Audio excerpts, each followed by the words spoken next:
Саламатсыздар ма, құрметті оқырмандар. Сіздермен бірге математика пәнінің оқытушысы Әлсейтов Амангелді Құмарұлы.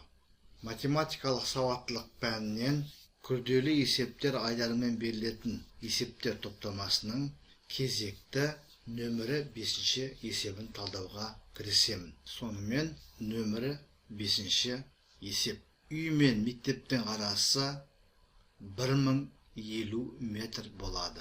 Ағасының адымы інісінің адымынан 20 сантиметр артық болғандықтан, ол үйден мектепке дейін інісінен 600 адым кем аттайды. Інісі мектепке дейін неше аттайтынын анықтаңыз. Сонымен есептің берілгені және шарты міне тұр. Інісінің адымдарының саны ағасының адымдарының санынан 600-ге артық болып тұр. Яғни біз шартты түрде былай жазайық. Інісінің адымдарының саны болсын, ағасының адымдарының саны болсын. Айырмасы 600-ге тең. Ал адымдар саны дегеніміз не? Ол үй мен мектептің ара қашықтығы менен адым ұзындығының қатынасы. Егер біз інісінің адым ұзындығын x деп алатын болсақ, ағасының адымының ұзындығы 20 сантиметрге артық. Өлшем бірліктері бірдей болуы үшін 20 сантиметрді метрге айналдырамыз. Сонда ағасының адымының ұзындығы x қосу 0,2 өлшем бірлігі метр болады. Осыны ескере отырып, мына теңдеуімізді ашып жазамыз. Сонда біз не аламыз? Інісінің адымдарының саны ол ара қашықтық бөлінген інісінің адым ұзындығы.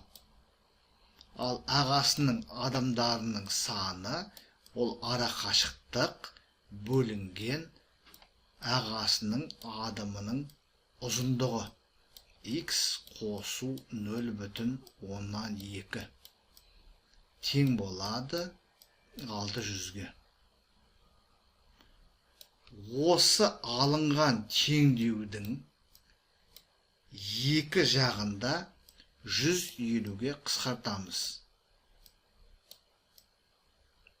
Құрметті оқырмандар, егер есеп шығару барысында қысқартуға, ықшамдауға мүмкіндік бар болса, оны қолдануға тырысу керек. 1050-ді 150-ге бөлгенде 7-ден келеді. Сонда бізде сол жағында 7 бөлу x минус 7 бөлу x плюс 0,2 болады. Оң жағында 600-ді 150-ге бөлгенде 4-ден келеді. Сол жағын ортақ бөлімге келтіріп, біз келесі теңдеуді аламыз. 1,4 бөлінген x квадрат қосу 0,2x тең болады 4-ге. Бұл теңдеуді түрлендіру қиын емес. Бөлгіш пен бөлімнің мәнінің көбейтіндісіне тең. Содан кейін барлығын бір жағына шығарамыз. Теңдік таңбасының екінші жағына шығарғанда қосылғыштардың таңбаларының қарама-қарсыға өзгеретіндігін ескереміз. Сонда біз түрлендірулерден кейін мынандай квадраттық теңдеу аламыз. 20x квадрат плюс 4x минус 7 тең болады 0-ге. Осы теңдеуді шешіп, біз 2 түбір аламыз. x1 тең болады 4,5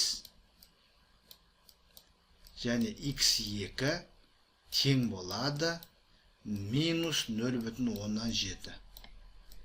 Өздеріңіз түсініп отырғаныңыздай, біз теріс түбірді алмаймыз, себебі бұл қадам ұзындық теріс шама бола алмайды. Сонымен інісінің қадамының ұзындығы 0,5 метр екен.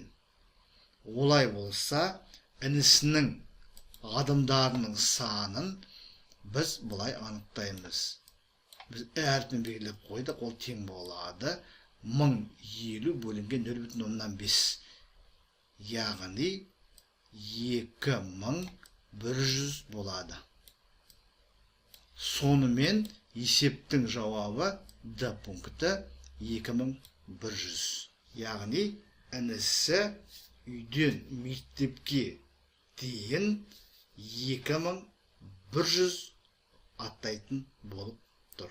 Құрметті оқырмандар, біз сонымен математикалық сауаттылықтан ұбт-да кездесетін күрделі есептер, айдармен берілетін есептер жинағының ішінен 5-ші есепті шығардық. Толық шығарып жауабын алдық. Егер бейнеролик сізге ұнаған болса, лайк қойыңыз. Каналға жазылмаған оқырмандар болса, каналға жазылуларыңыз сұралады. Және осы есеп бойынша, және басқа да есептер бойынша ұсыныс, сұрақ, тілектеріңіз болса, бейнероликтен кейінгі комментарийға қалдыруларыңыз сұралады. Зейін қойып тыңдағандарыңыз үшін көп рахмет. Келесі кездескенше аман сау болыңыздар.